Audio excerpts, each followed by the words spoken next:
एकीकडे उन्हाच्या कडक झळा वाढत असताना कोल्हापुरात अनेक ठिकाणी गुलमोहराच्या फुलांनी रंगांची उधळण सुरू केली आहे।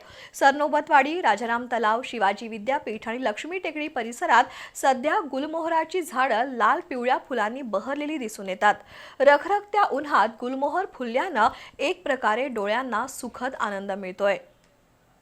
कडाक्याच्या उन्हाळ्यात अनेक वृक्षांची पानगळ होत असताना गुलमोहर मात्र फुलतो आणि सगळ्या वातावरणात एक वेगळंच चैतन्य निर्माण करतो।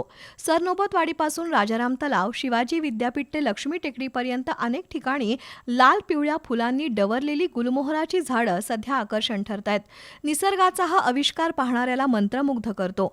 लाल फुलांनी बहरलेल्या गुलमोहराच्या झाडांकडे पाहताना क्षणभर उन्हाळ्याची तीव्रताही विसरायला होते। डोळ्यांना सुखावणारा आणि मनाला प्रसन्न करणारा हा निसर्गाचा देखणा नजराणा सध्या लक्ष वेधून घेतोय। कोल्हापूर ते कागलपर्यंतच्या रस्त्यावर, टेकडीवर आणि तलाव परिसरातही गुलमोहराची झाडं फुलांनी बहरलेली आहेत।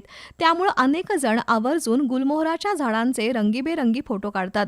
संपूर्ण कोल्हापूर जिल्ह्यात सध्या गुलमोहराचा रंगोत्सव ऐन भरात आला असून रणरणत्या उन्हातही गुलमोहराचा लाल पिवळा साज मनात वेगळाच आनंद निर्माण करतो।